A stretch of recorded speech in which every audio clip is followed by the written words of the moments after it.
ইহুদি আস্তে করে আপনার আমার নবীর ডাকতে বললেন, নবীজি আমি ইহুদির অনেক দিনের মনের একটা ইচ্ছা, হে পয়গম্বর আমার মনের একটা আশা আছে গো নবী, আমি আপনি পয়গম্বরকে আমার বাড়িতে একদিন দাওয়াত খাওয়াইতে চাই। হে নবীজি আপনি বলেন না আপনি পয়গম্বর হইয়া আমি ইহুদির বাড়িতে দাওয়াতটা কবুল করবেন কিনা? আরে বন্ধু, সাহাবায়ে কেরাম নবীর পাশে দাঁড়ানো ছিল। আল্লাহর নবীর কাছে সাহাবায়ে কেরাম নবীর ডাক দেয়া কয়, নবীজি একটাবার শুধু অনুমতি দেন না, যে ইহুদি আপনারে দাওয়াত দিতে আইছি ওর মতলব ভালো মনে হয় না, কেননা আপনি নবী যে রাস্তা দিয়ে হাঁটেন ইহুদিরা তো ওই রাস্তা দিয়ে হাঁটে না, ভিন্ন রাস্তা দিয়ে চলে যায়। আপনি নবী কথা বললে ইহুদিরা কানের মধ্যে আঙ্গুল দিয়া রাখে, কানের মধ্যে তুলা দিয়া রাখে, যেন আপনার কথা তাদের কানে না পৌঁছায়। এ পয়গম্বর আপনি শুধু একটা বার অনুমতি দেন না, যে ইহুদি আপনি নবীকে শত্রু মনে করে, আপনি নবীকে দুশমন মনে করে, এই ইহুদি আপনারে দাওয়াত দিতে চাইছে, মতলব বেশি ভালো নয়। পয়গম্বর অনুমতি দেন, এই মুহূর্তে অপমান করে এই লোকটাকে তাড়াইয়া দিব, এই মুহূর্তে মেরে মেরে লোকটাকে তাড়াইয়া দিব। আল্লাহর নবী সাহাবীরে ডাক দেয়, সাহাবী এই লোকটাকে অপমান করে তাড়াইয়া দিতে চাও, এই লোকটাকে মেরে এখান থেকে তাড়াইয়া দিতে চাও? আরে এ সাহাবী জানো না আল্লাহ আমি নবীর চরিত্রের ব্যাপারে কোরআনে আল্লাহ উল্লেখ করেছেন, উসওয়াতুন হাসানাতুল লিমান কানা ইয়ারজুল্লাহ ওয়াল ইয়াউমাল আখির। আল্লাহ তো জানাইছেন কোন মানুষ যদি আমি নবীর আদর্শ বাস্তবায়ন করে ওই মানুষগুলা দুনিয়াতেও কামিয়াবি হবে। এ সাহাবী শুনে নাও, আল্লাহ তো আমি নবীকে সর্বোত্তম চরিত্র দিয়ে দুনিয়াতে পাঠাইলো, এই লোকটাকে যদি মেরে মেরে তাড়াইয়া দাও, আমি নবী দুনিয়াতে মানুষকে অপমান করার জন্য আসি নাই, আমি মানুষকে মারধর করার জন্য দুনিয়াতে আসি নাই, আমি নবী যেই কালেমার দাওয়াতের মিশন নিয়ে আসছি, আমি নবীর টার্গেট মানুষকে কালেমার দাওয়াত দিয়া জাহান্নাম থেকে জান্নাতের রাস্তায় তুলে দেওয়া। জবান বন্ধ নয়, আর একবার আওয়াজ করে কন্যা সুবহানাল্লাহ। আরে বন্ধু, এর মধ্যে বিস্তারিত অনেক কথা, আমি সেই দিকে যাব না। আল্লাহর নবী সাহাবায়ে কেরামকে ডাকতে কয়, সাহাবী এর সাহাবী খামোশ হইয়া যাও, আমি নবী দেখতে চাই এই ইহুদি কি বলতে চায়। আস্তে করে আল্লাহর নবী আখির জামানার পয়গম্বর ইহুদিরে ডাক দকাই, ইহুদি কিল্লে আমি নবীরে দাওয়াত দিতে আইছো বলো? ডাক দকাই, হুজুর আমার মনের বড় আশা, আপনি নবীকে আমার বাড়িতে আমি দাওয়াত খাওয়াবো। আল্লাহর নবী ডাক দকাই, সত্যি দাওয়াত খাওয়াবা নাকি? ডাক দকাই, নবী সত্যি আমি আপনাকে দাওয়াত খাওয়াবো। পয়গম্বর কি যেন কল্পনা করে করে আস্তে করে ডাক দকাই, ইহুদি বাড়িতে চইলা যাও, আমি নবী যথা সময় তোমার বাড়িতে দাওয়াত খাওয়ার জন্য উপস্থিত হয়ে যাব। জবান বন্ধ নয়, আর একবার বলা লাগবে সুবহানাল্লাহ। আরে বন্ধু, ইহুদি মনটা খুশি হইয়া আরে বন্ধু বাড়ির দিকে চইলা গেছে। আল্লাহর নবী ওই জায়গায় এখনো দাঁড়ানো। আপনার অন্তরে যে প্রশ্ন আমার অন্তরে সেম প্রশ্ন, সাহাবায়ে কেরামের অন্তরের মধ্যেও একই প্রশ্ন। সাহাবায়ে কেরাম নবীর ডাক দেয়, নবী গো কিছুই বুঝি নাই, আপনি আখেরি জামানার পয়গম্বর হইয়া ওই ইহুদি শত্রুর বাড়িতে আপনি নবী কেমনে দাওয়াত কবুল করলেন? এ হুজুর, এটা তো বুঝে আসে না। আল্লাহর নবী সাহাবীদেরকে ডাক দিয়ে বললেন, সাহাবী আমি নবী ওর বাড়িতে দাওয়াত কবুল করার পিছনের উদ্দেশ্য ওর বাড়িতে দাওয়াত খাওয়া নয়, আমি ওর বাড়িতে দাওয়াত কবুল করার পিছনের কারণ হইল ওর বাড়িতে আমি যাইয়া ওই লোকটাকে আমি একবার আল্লাহর কালেমার দাওয়াতটা দিব, দুইবার কালেমার দাওয়াতটা দিব, তিনবার কালেমার দাওয়াত দেব। হেদায়েতের মালিক তো আমি নবী না। আরে কলতাসতি এলাকার মানুষ বলেন না হেদায়েতের মালিক কে? আল্লাহ তো নবীরে কোরআনে ডাক দিয়া বললেন ইন্নাকা লা তাহদি মান আহবাবতা ওয়ালাকিন্নাল্লাহা ইয়াহদি মান ইয়াশা ওয়া হুয়া আ'লামু বিল মুহতাদিন। আরেকটু আওয়াজ করে কন্না আল্লাহু আকবার।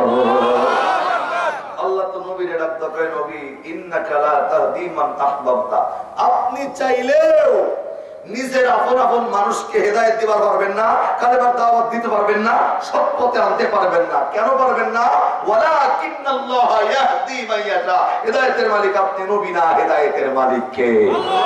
আল্লাহ ডাকতে কয় হুয়া আ'লামু বিল মুহতাদিন, কোন বান্দা পাইবো আর কোন বান্দা হেদায়েত পাইবো না পৃথিবীর কেউ জানে না, এটার খবরও জানে কে? এখন আজকে এখানে বয়ান হইতেছে, মাগরিব থেকে আলোচনা শুরু হইলো, রাত্রি 12:30 পর্যন্ত, 12টা পর্যন্ত যদি ওয়াজ চলে। সকালবেলা দেখবেন কিছু মানুষ শাস্ত্রের সমালোচনা করবো, বক্তা আনছে ভালো, চিল্লাইছে ঠিকই, কিন্তু কয়েকজন মানুষ হেদায়েত হইতেছে আমার দেখা।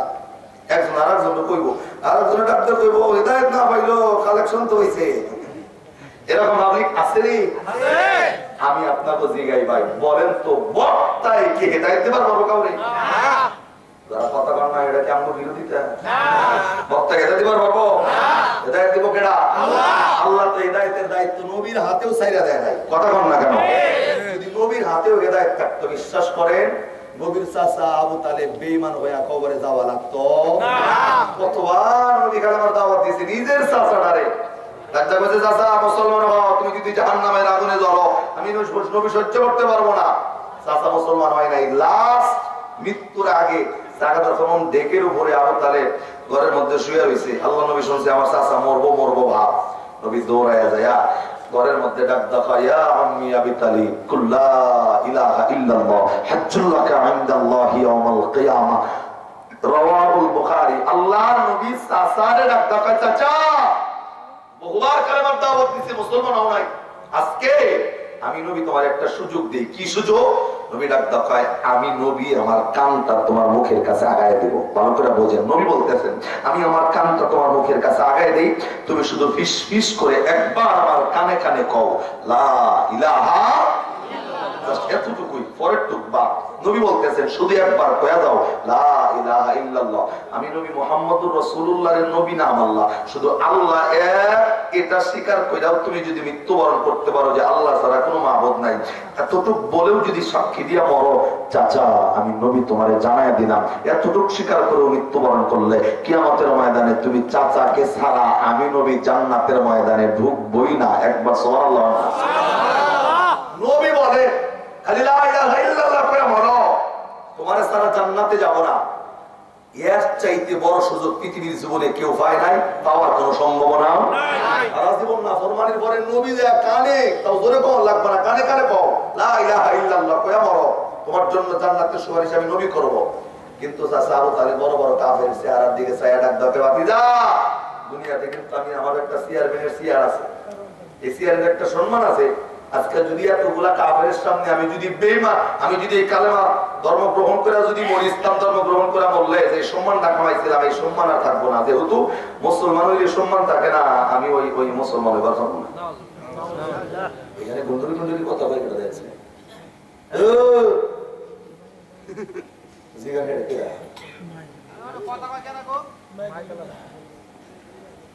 ভাই আমরা মাইকেল পড়াশোনা করতেছি, কিন্তু আমরা কথা বলে একদম বের করেন না, মাইক ভালো আলহামদুলিল্লাহ। তার মানে কি? নবী নিজের চাচারে কালেমার দাওয়াত দিয়া মুসলমান বানাইতে পারে নাই, দোষটা কি নবীর দোষ? এখন এখানে আমাদের মোতামি মজুর বয়ে রয়েছে এবং অনেক ওলামা ইকরাম বয়ে রয়েছে। এখন আমি মেনে নিলাম হুজুরের কাছে মাপ চাইয়া যে আমরা হুজুরদের মধ্যে মনে করেন ভেজাল আছে, আমরা জবানে মনে করেন ভেজাল আছে, কিন্তু নবীর জবান ভেজাল মুক্ত না ভেজাল যুক্ত? আল্লাহ তো কোরআনে দাঁড়াইছে সূরা নাজম 27 নম্বর পারা 5 নম্বর পৃষ্ঠা প্রথম নম্বর লাইনে 3 থেকে 4 নম্বর আয়াতে আল্লাহ বলেন ওমা ইয়ানতিকু আনিল হাওয়া ইন হুয়া ইল্লা ওয়াহয়ু ইউহা। আল্লাহ তো ডাক দেখায় মানুষ যেই নবীতে 70 বছর জিন্দেগি দিছে দুনিয়াতে, মিথ্যা বলা তো দূরের কথা, বানায়া বলা তো দূরের কথা, আমি আল্লাহ যা কইতে কইছি আমি আল্লাহ শিখানো কথাই আমার নবী তার জবানে কইছে। সুবহানাল্লাহ। সেই নবীর সত্য জবান দিয়া নিজের চাচারে মুসলমান বানাইতে পারে নাই, দোষটা কি নবীর দোষ? এটার দ্বারা বোঝা যায় হেদায়েতের মালিক নবীও ছিল না, হেদায়েতের মালিক কে? আমি বক্তা তো সিন্টু মিন্টু অনেক দূরে। সম্মানিত ভাই, যদিও চাচা মুসলমান হইতে পারে নাই, নবীর দুঃসম্পর্কের চাচা আবু জাহেল মুসলমান হয় নাই, কিন্তু গবর কিন্তু ঠিকই বদ্ধপর করছে। যদি বলেন কেমনে? আবু জাহেল মুসলমান না হইলেও আবু জাহেলের এক পোলা আছে যার নাম হলো আকরামা। এই আকরামা বেলা নবীর কাছে কালেমা পড়ে সাহাবী হয়ে মৃত্যুবরণ করছে। সুবহানাল্লাহ বলেন না কেন? তার মানে বোঝা যায় হেদায়েত কারে দিব, কে পাইব কেউ জানে না, জানে কেডা? আল্লাহ। সত্য কথা বলি, আবু জাহেল হেদায়েত পাইতে নিয়ে হয় নাই। যদি বলেন হুজুর এটা আবার কেমন কথা হয়? এমনই কথা, হেদায়েত পাইতে নিয়ে হয় নাই। কেমনে? মানে আবু জাহেলের জামানায় আবু জাহেল একটা বিয়ার দাওয়াত পাইছে, বিয়ার দাওয়াতে যাব। আমরা যারা কলতা সতী এলাকার মানুষ, বিয়ার দাওয়াত পাইলে কেউ কিন্তু খালি হাতে যায় না। গরিব মানুষ যদি হয় 150 টাকা দিয়ে একটা গ্লাসের সেট নেয়, কথা বল না? কারণ খালি হাতে গেলে ইজ্জত থাকে না। যদি আপনাদের এটাও ঢাকা, কিন্তু অরিজিনালি ঢাকা যেখানে, ওইখানে বিয়ার দাওয়াতের অনুষ্ঠান যদি একবার ভান সাইড হয়ে যাবেন জীবনের নামে। যদি বলেন কেন? যেমন একটু আগে আমাদের দিতুমি আমাদের কালেকশন করলো, ওই বিয়ার অনুষ্ঠানে কালেকশন হয়। যদি বলেন কেমনে কালেকশন? মাইক দিয়ে কালেকশন। কেমনে কালেকশন? গেটের কাছে এরকম একটা টেবিল নিয়ে বয়া থাকে, মাইক আছে সামনে। আপনি ঢুকতেছেন কলতাসতী এলাকার থেকে, আপনার নাম আব্দুর রহমান, টাকা দিয়েছেন 3000, লিখবে এবং সুন্দর করে মাইকে এলান করবে কলতাসতী এলাকার আব্দুর রহমান টাকা দিয়েছে 3000। পরে যে বেলা ঢুকবো যদি 1000 বের করে তো ইজ্জত নাই, কথা কম না? ডাকাতিটা দেখছেন কি কোন কায়দায় চলতেছে? তো বিয়া খাইলে মানুষ সাইজ হয়ে যায়, চিন্তা করে আল্লাহ বিয়া দাও তাহলে জীবনে না খায়, কথা কম না? ঠিক না? কারণ তুমি শিল্পপতি, তুমি টাকাওয়ালা, টাকা 2500 দিছো, তোমার মাইকে এলান হইতাছে। আর অন্য অন্য রকম এমনি চায় তাকে বেড়া খরচা বেশি দিচ্ছি, এরা বাবা হে আলাদা শরীরে। তো এরকম নয়, আবু জাহেল বিয়ার দাওয়াতে ওরা পাইছে, কিন্তু বেড়ায় নিয়ে যাবো কি? সবচেয়ে বড় নেতা। মনে চিন্তা করছে ওই জামানার সবচেয়ে বড় পুরস্কারের নাম হলো ভগবান পুরস্কার। কি পুরস্কার? ভগবান কোনটা? এখন আপনি মনে কোনটারে ভগবান মনে করেন? ভগবান হইলো ওইটা যেটারে লাড়ি লুড়ি দিয়া মাড়ি দিয়া খেরপুর দিয়া বেসা এখনো মধ্যে পিছনে একটা লাড়ি দিয়া খাড়া করে হয়। যে ভগবানকে ঘরের থেকে টান না ভাই করে বৃষ্টির মধ্যে 5 মিনিট দাঁড় করে রাখলে দেখবেন ভগবানের খাসা ছাড়া কিছু পাওয়া যাইতেছে না। এর কথা বল না কেন? এমন ভগবানের ইবাদত করো যে ভগবান বৃষ্টিতে ভিজতে 5 মিনিটে খাসা বের হয়ে যায়। এমন ভগবানের ইবাদত করো যে এই ভগবানকে 3 দিন পরে লাঠি দিয়ে আবার ভাগাড়ের মধ্যে সুবাস, পানি হুকায় গেলে দেখি যে খালি খেয়ার আর খেয়ার। এর কথা বল না কেন? আরে ভাই, আমাদের ধর্ম তো কাল্পনিক কোন ধর্ম নয়। আল্লাহ তো আমাদের ধর্মের ব্যাপারে বলেন ইন্নাদ দীনা ইনদাল্লাহিল ইসলাম, সবচেয়ে মনোনীত ধর্মের নাম ইসলাম। এটা কার কথা? জোরে কর না কার কথা? আমি একটা কমন সেন্স আপনাদের মাথার মধ্যে ঢুকাই দিই। যে সমস্ত হিন্দু বৌদ্ধ খ্রিস্টানরা দেবদেবীর পূজা করে, ভাই এখানে আমরা যারা বলছি আমগোকে কে বানাইছে বলেন তো? আল্লাহ আমগো বানাইছে।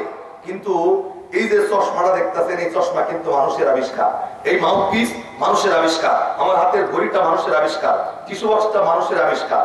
এখন আমি যদি এই টিস্যু বক্স বানাইয়া, এটা যদি আমি বানাইলাম, তার মানে এটা সৃষ্টি কিন্তু আমি, সৃষ্টি কিন্তু আমি করলাম, কথা বল না? এটা সৃষ্টিকর্তা আমি, মানে আমি এটা বানাইছি। এখন আমি নিজ হাত দিয়ে টিফা যদি টিস্যু বক্স বানাইয়া বলি যে তুই কি আমার সৃষ্টিকর্তা, তুই আমার ভগবান, এর চাইতে গাঁজা করি কোনো কথা আছে না? আমি বানাইছি, তোর সৃষ্টিকর্তা আমি, তুই আমার সৃষ্টিকর্তা, কোন কায়দা? কতটুক মেয়াদ উত্তীর্ণ গাঁজা খাইলে এমন কথা কওয়া সম্ভব, কথা বল না? ঠিক না?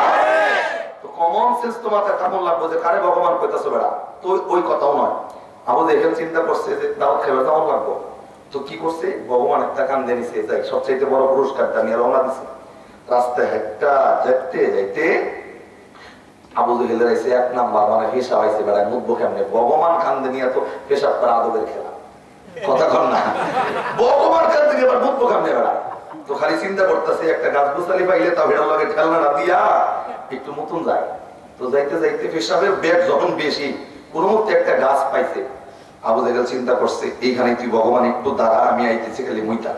আবু জাহেল এমনি ভগবান দাঁড়ে গাছের লাগে হেলনা দিয়া দাঁড় করে এখন 1 নম্বরে বসে মুতলে দেখবেন একটা শব্দ হয়। আবু জাহেল মতে সামনে, কিন্তু শব্দ খালি পিছনে বেশি হয়। শব্দ পিছনে খেলা, হঠাৎ পিছনের দিকে ছায়া। হ্যাঁ, আমরা জামানায় দেখবেন যে কুকুরের বয়ান করতেছি, এই কুকুর ছোট্ট বাচ্চা যখন থাকে তখন বেড়ায় বয়া মতে, আর খারা এই কুকুর সাবালো খাওয়ার লগে লাগে ও এক পা উপর দিয়ে খালি গাছের উপরে আর ওয়ালে ওয়ালে মতে কথা কর না। তো আবু জেহেলের 1 নাম্বার আইছে, এক লগে কুত্তার আইছে 1 নাম্বার। তো ওইটা তো গাছের লগে দাঁড় করাই না ভগবান। আবু জেহেল সামনে মুতলে কি হইব? এই কুত্তা আস্তে আস্তে যায়, ও আর উঁচা জিনিস পায় নাই, ওটা তো আর বয়া মতবো না। ওই গাছ পাইছে, ও তো আর ভগবান চেনে না, ও চেনে কারে? আরে কুকুর কারে চেনে? কর না, কুকুর তো আল্লাহরে চেনে, নবীরে চেনে, ভগবান আবার কিতা। কুত্তা আস্তে করে যায়, গাছ পাইছে, কোনো কথা নাই, এক পা উপর দিকে দিয়া বিসমিল্লাহ কই স্টার দিছে, যা আছে কপালে দেওয়া যায় সকালে আগে মুইতা নয়। আবু জেহেল কি শুনে তাই থাকে যে কুত্তার মধ্যে ভগবানের অর্ধেক গোসল শেষ হয়ে গেল না পড়াই। এবার বেটা কি করবো, নিজের মুখ সামলাবো না কুত্তা খেদাবো কোনটা? এই যে পরিবেশটা তৈরি হয়েছে, আবু জেহেল কোন মধ্যে নিজের বাড়ি গুলি দিয়ে সাইজ কইরা আগে ভগবান বাঁচান, ভগবান বাঁচান বরং বেটা দৌড়াইয়া কুত্তাটা খেদাইছে। খেদাইয়া দেখে যে ভগবানের অবস্থা খুব খারাপ, ভিজা গেছে ভগবান। তো ভগবানের নিচাইয়া আবু জেহেল মনে মনে এটা কইতাছে যে বেড়া কি করি নাই তো বলি কম, কি করি নাই তখন ধর্ম টিকায় হালিকা কত নবী সাহাবায়ে কেরামের গলায় মারা দিয়া মারলাম, এখনো নবীর নির্যাতনের উপরেই রাখছি, আর কুত্তায় মুখে পেশাব করে থেকে গেল, তুই ভগবান কুত্তা খাইবার ভাবলি না? কোন ভগবান কুত্তা খাইবার মানুষ না? এই যে দেখেন আমি যেটা কইতেছিলাম, বেড়া হিদায়েত পাইতে নিয়ে বাইরে কিলিগা আবু জেহেল যখন ভগবানের কুত্তায় যখন ভগবানের উপর মুছছে, আবু জেহেল আস্তে করে মনে মনে ভাবতেছে, তাহলে আমগো ভগবানের যদি কুত্তায় পেশাব করলে কুত্তা খেতে এবার না পারে, তাহলে আব্দুল্লাহর বলা নবী মুহাম্মদ যে কালেমার দাওয়াত দেয় ওরাইকে তিনি সত্য ধর্ম একবার সুবহানাল্লাহ মানে বাস। কিন্তু এটা বাবার লগে লগে আবার ডাক দেয়, যতই মুহাম্মদের ধর্ম সত্য হই কিন্তু এটা আমার বাপদাদার ধর্ম, জীবন গেলে যাইব কিন্তু বাপদাদার ধর্ম আমি ছাড়তে পারবো না, আমার এটার মধ্যেই থাকুন লাগবো। তার মানে হেদায়েত দুইটা নিয়ে ঢোকে নাই কেন জানেন? আল্লাহ একটা কোরআনের আয়াত নাযিল করছে সূরা বাকারা 1 পৃষ্ঠা 4 নম্বর লাইনে 7 নম্বর আয়াত। আল্লাহ বলেন ফাতামাল্লাহু আলা কুলুবিহিম ওয়া আলা সামঈহিম ওয়া আলা আবসারিহিম গিশাওয়া ওয়া লাহুম আযাবুন আযীম। আল্লাহ রাত নবীরে ডাক দেয়, নবী কেরা হেদায়েত পাইবা কেরা পাইবো না আমি জানি, তবে নবী যারা পাইবো না তাদের চোখ থাকতেও চোখ বন্ধ, কান থাকতেও কান বন্ধ, অন্তরের চতুর্দিক দিয়া কলবের চতুর্দিক দিয়া আমি আল্লাহ একটা এমন প্রাচীর নির্মাণ করে দিছি, কোরআন হাদিসের বয়ান শুনাইলে কি হইব, ওই বেড়ার চোখ বন্ধ কানও বন্ধ ওয়াল নির্মাণ করা চতুর্দিক দিয়া কলবের, ওই বান্দারে কিয়ামত পর্যন্ত বোঝাইলে হইব না। আমি দলেশ্বরী মৌলবী নয়, আমাদের মুহতামিম সাহেব হুজুরেও যদি আমরা দুইজনে এক লগে ভাড়ায় সেইটা যদি ওই বেড়াতে খাওয়ানো হয়, যার কলবের চতুর্দিক দিয়ে আল্লাহ ওয়াল নির্মাণ করছে, আবু জাহেলের মতো যে সমস্ত মানুষের মন মানসিকতা, ওই মানুষগুলা নবীর দাওয়াত পায় কেন? ওলামায়ে কেরামদের ভাড়ায় বাইরা খাওয়াইলেও হেদায়েত পাওয়ার কোনো সম্ভাবনা। আবার বলেন হেদায়েতের মালিক কোনো মৌলবী নয়, হেদায়েতের মালিকের নাম কি? আল্লাহ দকায় নবীরে ইন্নাকা লা তাহদি মান আহবাবতা, নবী আপনিও পারবেন না চাইলে, কেননা ওয়ালাকিন্নাল্লাহ ইয়াহদি মান ইয়াশা, হেদায়েতের মালিক আমি আল্লাহ, ওয়া হুয়া আ'লামু বিল মুহতাদিন। পাইবো কেরা পাইবো না কেরা কেউ জানে না, জানে কে? আল্লাহ। তো আল্লাহর নবী সাহাবীরে ডাক দকায়, সাহাবী ওর বাড়িতে দাওয়াত কবুল করছি, বেড়া ওর বাড়িতে যায় দাওয়াত খাওয়া উদ্দেশ্য নয়, আমার টার্গেট হেদায়েতের মালিক যেহেতু আমি নবী না, ওর বাড়িতে যাইয়া 1 বার 2 বার 5 বার কালেমার দাওয়াত দিব। আল্লাহ যদি চায় আমি নবীর দাওয়াতের বরকতে ওর অন্তরে আল্লাহ হেদায়েতের আলো জ্বালবে। আর একবার সুবহানাল্লাহ করেন। আমার ভাইরা, আল্লাহর নবী বিশ্ব নবী আখিরি জামানার পয়গম্বর, আরে বন্ধু নবী হেদায়েতের কথাটা বলে দেওয়ার পরে সাহাবায়ে কেরাম নবীরে ডাক দেয়, নবীজি আপনি নবী যেটা বোঝেন আমরা সেটা বুঝতে পারি নাই, হুজুর আপনার চিন্তা অনেক উচ্চাঙ্গের চিন্তা, হুজুর ওইটা আমাদের কল্পনার মধ্যে আসে নাই। হে নবী আপনি দাওয়াত কবুল করেছেন, এটা ভুল হয় নাই, ওই লোকটাকে আপনি কালেমার দাওয়াত যদি দেন, আল্লাহ যদি চায় আপনি নবীর কালেমার দাওয়াতের বরকতে ওই ইহুদির অন্তরে আপনার আমার আল্লাহ হেদায়েতের আলো জ্বালায়া দিবে। জবান বন্ধ নয়, আর একবার কন্যা সুবহানাল্লাহ। আমার ভাইরা লম্বা চূড়া কথা সংক্ষেপ বলে দিব, আল্লাহর নবী আখিরি জামানার পয়গম্বর, যথা সময়ে ইহুদিরে ওয়াদা দেওয়া অনুযায়ী আল্লাহর নবী হাঁটি হাঁটি পা পা করে এর বন্ধু ওই ইহুদির বাড়ির দিকে নবী রওনা দিয়েছেন। আল্লাহর নবী বাড়ির সামনে যাওয়ার পর ইহুদি নবীর আওয়াজ পাইয়া, নবীর শব্দ পাইয়া ইহুদি বাড়ির থেকে বের হইয়া আল্লাহর নবীর কাছে আইসা সুষ্ঠ মেজাজে আরে বন্ধু মুখে বড় মধু দিয়া নবীরে ডাক দয়, নবীজি আপনি যে আমার বাড়িতে আইলেন, আইতে তো অসুবিধা হয় নাই, এ নবী আপনার তো কোনো কষ্ট হয় নাই। নবী ডাক দয়, না কোনো অসুবিধা হয় নাই। এর বন্ধু এই দিকে তাকায় দেখেন, বাড়ির মধ্যে নবীর জন্য মৃত্যুর ফাঁদ পাইতা রাখছে, এই দিকে ঈসা নবীর লগে উত্তম আচরণ করতেছে। এরকম মুনাফিক মার্কা চরিত্র আমাদের বাংলাদেশের মুসলমানের মধ্যে আছে না নাই? আমার ভাইরা, আল্লাহর নবী ডাক দয়, ইহুদি চল। ইহুদি ডাক দয়, নবী আসেন আমার পিছনে পিছনে বাড়িতে। আল্লাহর নবী পিছনে পিছনে যায়, ইহুদি আগে আগে আস্তে করে বাড়ির মধ্যে ঢুকে গেছে। নবী গেটের মধ্যে ঢোকার পর আল্লাহর নবী তাকাইয়া দেখে খাবার এই জন্যই।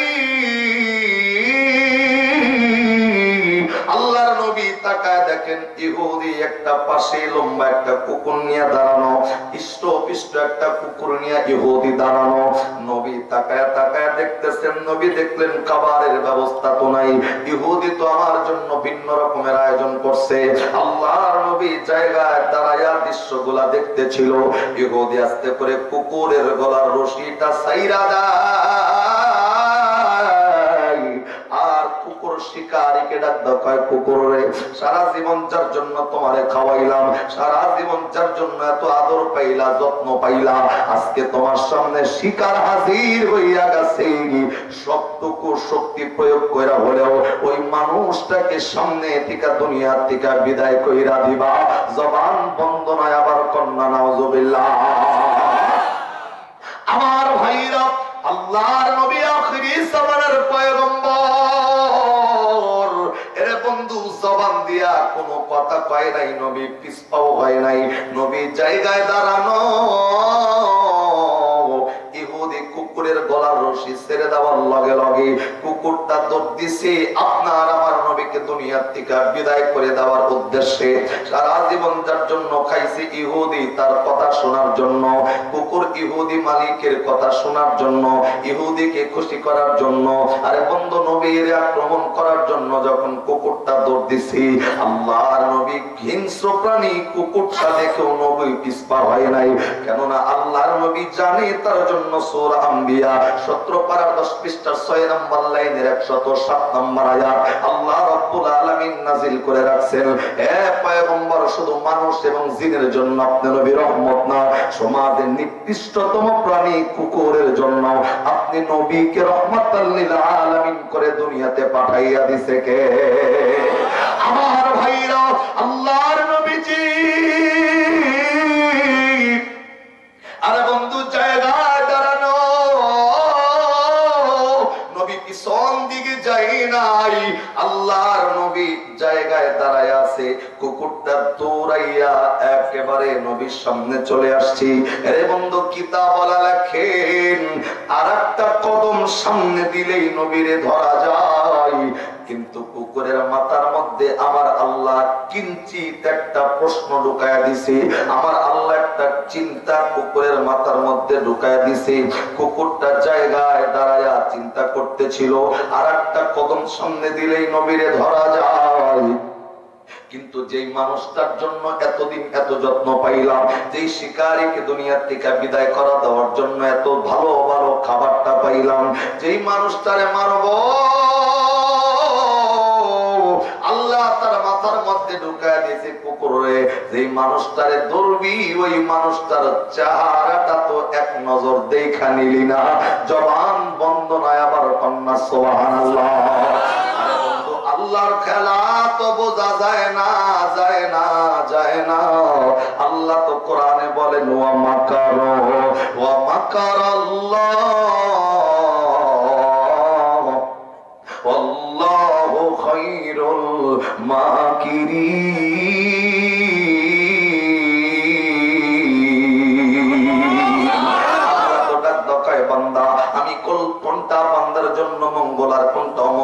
কন্ট্রোল করব। পৃথিবীর জমিনের কেউ বুঝবা না আমি আল্লাহ কখন কোন খেলাটা বান্দার জন্য খেলবো। পৃথিবীর জমিনের কোন মানুষের বোঝার ক্ষমতা হবে না। এরে বন্ধু নবী দাঁড়ানো, এই কুকুরের মাথায় আল্লাহ ঢুকাইয়া দিছি, কুকুর রে আরে কারে আক্রমণ করার জন্য এতদিন ভালো মন্দ খাইলি, এত যত্ন পাইলি, ওই মানুষটার চেহারাটা তো এক নজর দেখলি না। আরে বন্ধু কুকুর আর কদম সামনে দেওয়ার আগে আল্লাহর দিক নির্দেশনা অনুযায়ী এই কুকুর তার মাথাটা তুইলা আল্লাহর নবীর চেহারাটার দিকে তাকাইছে। আল্লাহু আকবার। আরে বন্ধু কুকুরটা নবীর চেহারাটার দিকে তাকাইতে দেরি, এই কুকুরের নজরে আল্লাহর নবীর চেহারার মধ্যে আমার আল্লাহ আরশে আজিমটা তুলে ধরছে। জবান বন্ধ নয়, আবার কোন সুবহানাল্লাহ। আমার ভাইরা, আল্লাহর নবী বিশ্ব নবী আখিরি জামানার পয়গম্বরের চেহারার দিকে এই কুকুরটা তাকাইতে দেরি। এই কুকুর রহমাতাল লিল আলামিন নবীরে চিনতে দেরি হয় নাই। আরে বন্ধু শুধু রহমাতাল লিল আলামিন নবীরে চেনে নাই, কুকুর তাকায় দেখে যারে আক্রমণ করব, একতে রহমাতাল লিল আলামিন, দুইতে তার চেহারাটা এত সুন্দর যে চেহারার দিকে তাকাইলে আল্লাহর আরশে আজিমটা দেখা যায়। আরে বন্ধু হাদিস শরীফের মধ্যে এসেছেন নবীর চেহারাটা এতটাই সুন্দর ছিল, আকাশের চাঁদের দিকে তাকাইলে কালো কালো রেখার দাগ দেখা যায়, কিন্তু নবীর চেহারার মধ্যে কোনো স্পট ছিল না। হযরত আয়েশা সিদ্দিকা রাদিয়াল্লাহু তাআলা আনহা বলেন, মিশরের মেয়েরা পয়গম্বর ইউসুফ নবীরে দেখা আরে বন্ধু হাত ফল কাটতে যায় হাত তারা কেটে ফেলছে, কিন্তু ওই জায়গায় ইউসুফ নবীরে না রাইখা আপনার আমার নবীরে বসাইয়া মানুষদের যদি ফল কাটতে দেওয়া হইতো, মানুষগুলা নবীর চারার দিকে তাকাইয়া শুধু হাত কাইটা ক্ষান্ত করতো না, হাত কাইটা মানুষগুলা নবীর চারা দেখতে দেখতে নিজের কলিজাটাও যদি কেটে ফেলতো, মানুষ বুঝতোই না কখন আমার কলিজাটা আমি কেটে ফেলছি। আমার আল্লাহ এত সুন্দর করে আপনার আমার পয়গম্বররে বানাইছেন। আর একবার আওয়াজ করে কন্যা সুবহানাল্লাহ। আরে বন্ধু আল্লাহর নবীর সাহাবায়ে কেরাম মাঝে মধ্যেই নবীর চেহারাটার দিকে তাকায় থাকতো। আল্লাহর নবী বলতেন, সাহাবী কি লাগা তাকায় আছো বলো না। সাহাবায়ে কেরাম ডাক দিয়ে কইতো, নবীজি আপনি নবীর চেহারাটার দিকে যখন তাকায় থাকি, আমাদের ঘরের মধ্যে খাবার না থাকলেও, পেটে ক্ষুধার যন্ত্রণা থাকলেও, আপনি নবীর চেহারার দিকে তাকাইলে আমাদের পেটের ক্ষুধার যন্ত্রণা আমার আল্লাহ নিবারণ করে দেয়। আর একবার আওয়াজ করে বলেন না সুবহানাল্লাহ। আমার ভাইরা, আল্লাহর নবী বিশ্ব নবী আখিরি জামানার পয়গম্বর, আরে বন্ধু জায়গায় দাঁড়ানো, কুকুরটা একবার নবীর চেহারাটার দিকে তাকাইয়া নবী রহমাতাল লিল আলামিন রে চিনছেন। কুকুরটা মাথা নিচের দিকে দিয়ে আবার ইহুদির কাছে গিয়ে হাজির হয়ে গেছে। ইহুদি আস্তে করে আরে বন্ধু মিশনে ফেল হওয়ার কারণে লম্বা একটা লাঠি হাতের মধ্যে লইয়া এই কুকুরের পিঠের মধ্যে আঘাত করতেছিল। আঘাত করে করে ডাকতে কয়, বেটা এর জন্য তোমারে কি এতদিন খাওয়াইলাম, এত যত্ন কি এর জন্য তোমারে করলাম? আরে কুকুর যা যা, সব শক্তি প্রয়োগ করে ওই মানুষটাকে দুনিয়ার থেকে বিদায় করে দিতেই হবে। আরে বন্ধু লম্বা লাঠির আঘাতের বাড়িতে কুকুর যন্ত্রণা সহ্য করতে না পাইরা দ্বিতীয়বারের মতো আবার নবীর সামনে চইলা গেছে। নবীর চেহারাটার দিকে আবার তাকাই, ওই যে চেহারার মধ্যে আসমানি নূরটা দেখার সাথে সাথে মাথাটা নিচের দিকে দিয়ে আবার কুকুর চলে আসি। আরে বন্ধু একে একে তিনবার এই কুকুরটা নবী পর্যন্ত যায়, নবীর চেহারাটার দিকে তাকায় আবার রিটার্ন চলে আসে। তিনবারের মাথায় কুকুরটা আর দাঁড়ায় থাকে নাই, মার খায়া জমিনের মধ্যে শুয়ে পড়ছে। কুকুরটা জমিনে সবা দেখা ইহুদি কুকুরের পিঠের মধ্যে আঘাত করতেছেন।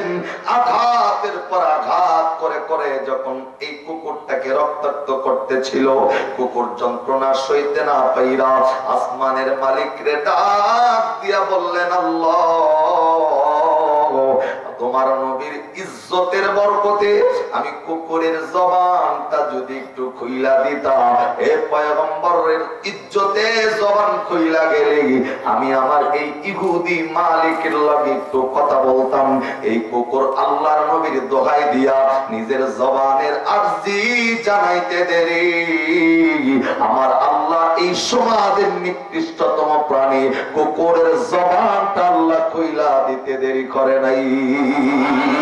আমার ভাইরা, আল্লাহর নবী এখনো জায়গায় দাঁড়ানো।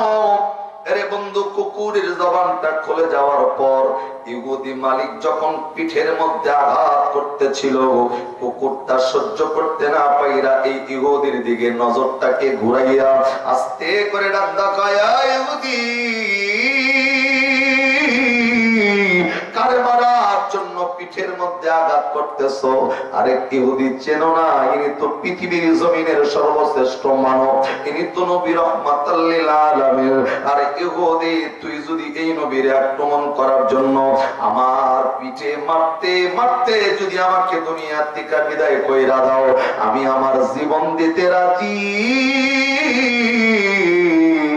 কিন্তু নবী রাহমাতাল লিল আলামিনের শরীরের মধ্যে স্পর্শ লাগাইতে আমি রাজি নাই। আর একবার আওয়াজ করে বলেন সুবহানাল্লাহ।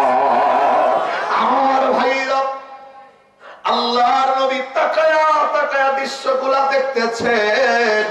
আরে বন্ধু, কুকুর আরো ডাক কয়, এ ইহুদিরে, কারে মারার জন্য পাঠাইছো? যার চেহারার দিকে তাকাইলে আসমানের আরশ দেখা যায়। এ ইহুদি, শুনে নাও, শুনে নাও, এই নবী রাহমাতাল লিল আলামিন রে মারার জন্য আরেকটা বার আঘাত যদি আমার পিঠের মধ্যে তুমি করো, যে শিক্ষা এতদিন তুমি আমারে দিছো, আমি যে শক্তি সঞ্চয় করেছি, এই শক্তি নবীর উপরে নয়, বরং এই শিক্ষা এবং শক্তি তোমার উপরে প্রয়োগ কইরা তোমাকে দুনিয়ার জমিন থেকে বিদায় কইরা দিব।